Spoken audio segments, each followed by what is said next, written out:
So, good morning, everyone. Today, we'll start with our first chapter of our book Honeydew, and the name of the chapter is Three Questions. So, as you read the chapter, as you read the title, a thought comes to your mind that what this chapter would be about.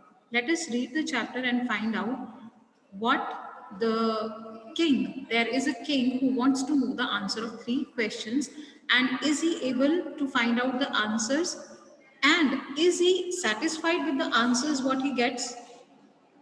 So the thought came to a certain king. Certain means a specific king. The thought came to a certain king that he would never fail if he knew three things. King के mind में क्या आया? King है, उसको ही has to run kingdom, there are so many tasks and he wants to be successful in performing all his duties. तो उसके mind में क्या क्वेश्चन आया कि अगर मुझे तीन चीज़ों के आंसर्स मिल जाएं then I would never fail to perform any duty. These three things were: what is the right time to begin something, which people should he listen to, and what is the most important thing for him to do. अब तीन question हैं उसके. कौन से three questions हैं? कि किसी चीज को शुरू करने के लिए राइट टाइम क्या है, what is the right time at which we should start something new, which people should he listen to, उन्हें किन लोगों की एडवाइस को सुनना चाहिए. If he is in some problem तो उसे किसकी एडवाइस को सुनना चाहिए, मानना चाहिए. What is the most important thing for him to do, और उसके लिए as a king most important thing, as a king और as a human being, what is the most important thing for him to do.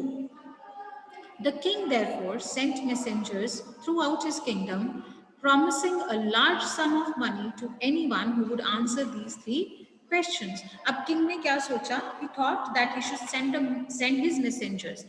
पुराने time में क्या होता था कि मैसेंजर्स सेंड किए जाते थे अगर किसी को बुलाना था. No telephones were there, right. तो किंग ने अपने मैसेंजर्स थे अपनी पूरी किंगडम में भेज दिए एंड प्रॉमिस किया, whosoever gives the answers of these three questions, he would be given a large sum of money. उसको huge amount में money दी जाएगी. Many wise men came to the king. बहुत wise men जो थे वो king के इन questions का answer करने के लिए आए. But they all answered his questions differently. But उन सब ने उसके आंसर्स को डिफरेंटली, उसके क्वेश्चंस को डिफरेंटली आंसर किया. डिफरेंटली आंसर कैसे किया? I am a different person, I have my own opinion. आप अलग पर्सन हैं, आपकी अलग से ओपिनियन है. So all the wise man they gave different answers to the king's questions. In reply to the first question, some said the king must prepare a timetable. अब जो first question था उसके reply में कुछ लोगों ने कहा कि किंग को टाइम टेबल प्रिपेयर करना चाहिए. He must prepare a timetable and follow that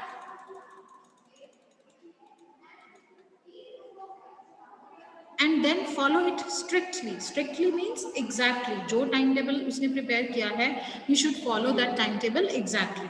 Now timetable आप लोग भी you also prepare a timetable during your exam days, and you know that how difficult is it to follow the timetable strictly. ऐसा possible ही नहीं होता है ना, because कभी 1 hour आगे हम होते हैं, कभी 1 hour पीछे होते हैं, तो it is not possible. Only in this way they said could he do everything at its proper time. And if they said that if he makes a timetable and follows that timetable very strictly, only then वो अपने सारे काम जो है proper time पे कर सकता है. Others said that it was impossible to decide in advance the right time for doing something. But कुछ लोगों ने कहा कि ये तो बहुत मुश्किल है, इट इज मतलब नेक्स्ट टू इम्पॉसिबल कि ये डिसाइड करना कि कोई काम कब करना है, इन कि राइट टाइम क्या है किसी काम को करने का.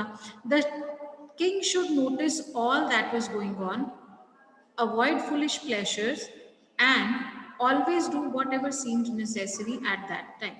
तब कुछ लोग क्या कह रहे हैं कि जो किंग है उसको नोटिस करना चाहिए उसके सराउंडिंग्स में क्या हो रहा है. What ever is going on around him, he should notice that.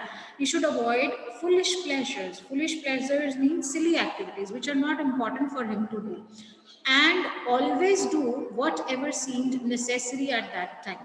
और हमेशा वही करना चाहिए जो उस टाइम पे नेसेसरी लग रहा है उसको.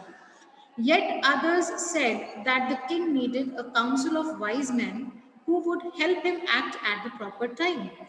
और कुछ लोगों ने क्या सलाह दी कि किंग को एक वाइज मैन की काउंसिल बनानी चाहिए. काउंसिल क्या होता है? You have the meaning here, a group of people chosen to give advice और टू मेक रूल्स. तो किंग को कुछ ऐसे लोगों का ग्रुप बनाना चाहिए जो उसे गाइड करे कि this is the right time to do something. This will help the king to do everything at proper time.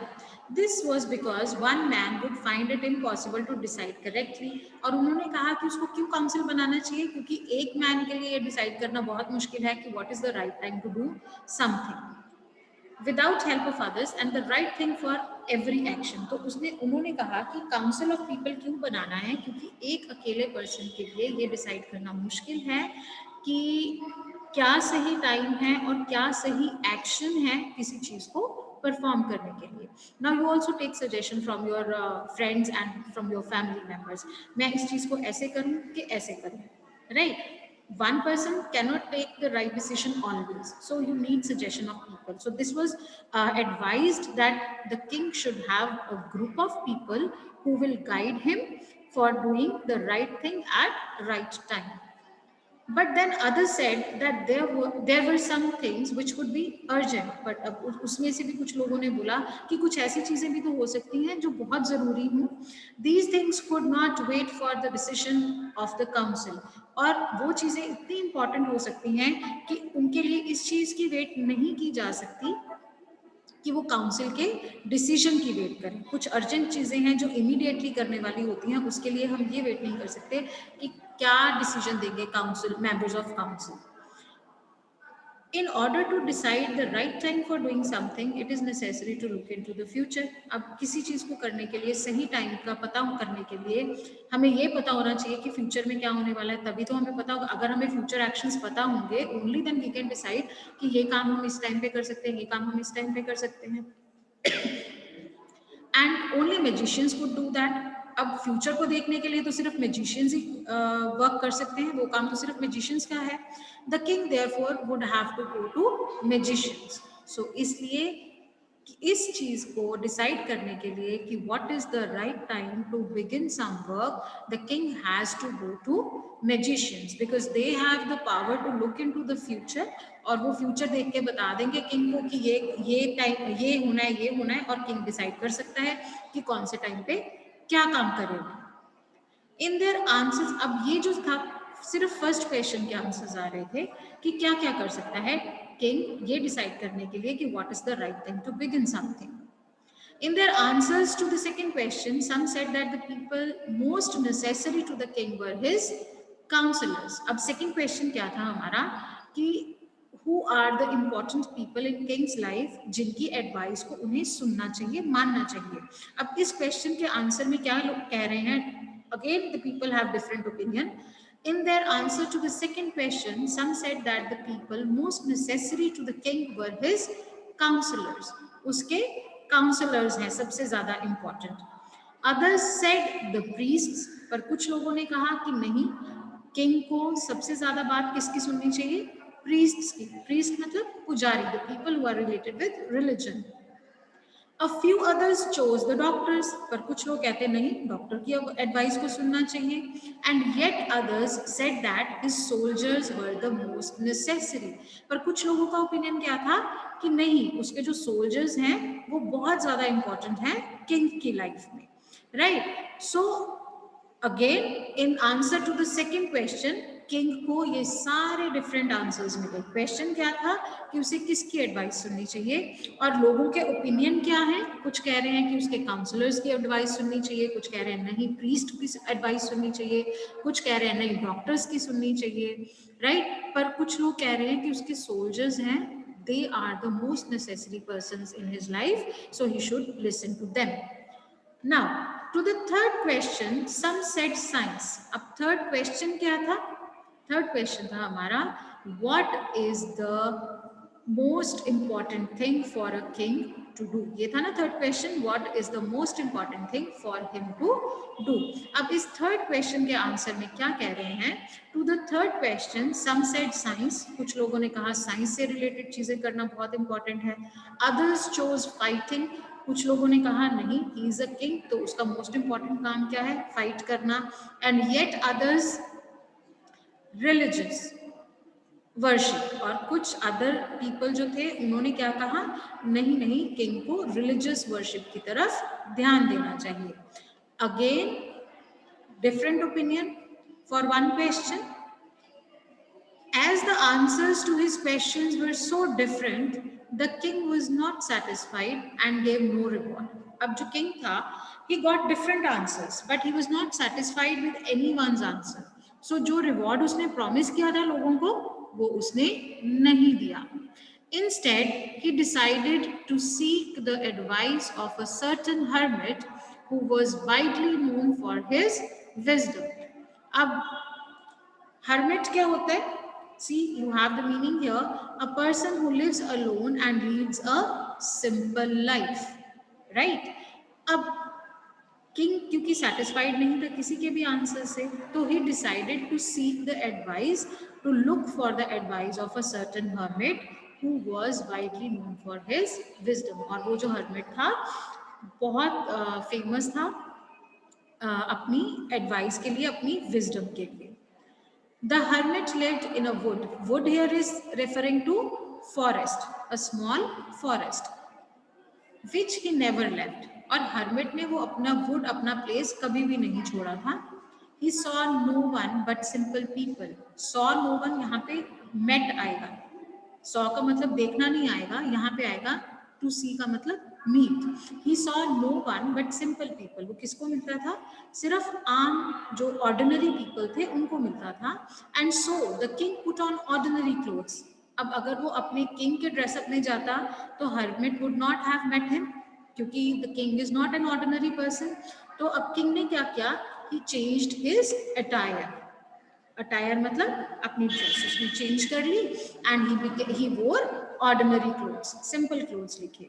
Before he reached the hermit's hut, the king left his horse with his bodyguard and went on alone. अब जो hermit की हट में पहुंचने से पहले king ने क्या किया, अपना हॉर्स अपने बॉडीगार्ड के पास छोड़ दिया और वहां पे अकेला गया, क्योंकि अगर वो हॉर्स पे जाता, अपने बॉडीगार्ड के साथ जाता, अगेन जो इतना वाइज है, जो अपनी विजडम के लिए फेमस है, उसको पता चल जाता that he is not an ordinary person. So अपने आप को ऑर्डिनरी दिखाने के लिए उसने एक तो ऑर्डिनरी क्लोथ्स वेयर किए, दूसरा हर्मिट की हट में पहुंचने से पहले उसने अपना हॉर्स एंड अपना जो हॉर्स जो था वो अपने गार्ड के पास छोड़ दिया और वहां हर्मिट की हट में अकेला गया. And as the king came near the hermit's hut, he saw the hermit digging the ground in front of his hut. अब जैसे ही किंग जो था वो रीच किया हर्मिट की हट के पास, तो उसने क्या देखा, हर्मिट was working. क्या काम कर रहा था, वो डिग कर रहा था ग्राउंड को, जमीन खोद रहा था अपनी हट के सामने. He greeted the king and continued digging. अब उसने क्या किया, he just greeted the king. Greeted means welcomed. उसने किंग को वेलकम किया and continued digging, और अपना जो काम कर रहा था डिगिंग का उसको कंटिन्यू किया. The hermit was old and weak, and as he worked he breathed heavily. He breathed heavily. अब हर्मिट जो था वो वीक था, ओल्ड था, और जैसे जैसे वो काम कर रहा था तो उसको सांस चढ़ रही थी, उसको सांस लेने में मुश्किल हो रही थी. The king went up to the hermit and said, I have come to you wise hermit to ask you to answer 3 questions. अब किंग उसको जाके कहता है कि मैं आपके पास आया हूँ because I want to know the answer of 3 questions. And what were these 3 questions? How can I learn to do the right thing at the right time? मैं कैसे सीख सकता हूँ कि सही चीज को करने का सही समय क्या है? Who are the people I need the most? और कौन से वो लोग हैं जो मुझे अपनी लाइफ में सबसे ज्यादा जरूरी हैं, मुझे मेरी लाइफ में इम्पोर्टेंट हैं. And what affairs are the most important affairs, यहाँ पे मैटर्स को रेफर कर रहा है, और कौन कौन से जो थिंग्स हैं, मैटर्स हैं, बिजनेस है, कौन से काम हैं जो बहुत ज्यादा इम्पॉर्टेंट है. I hope the chapter is clear till here, right? And as we don't have much time, so we'll be continuing our chapter tomorrow.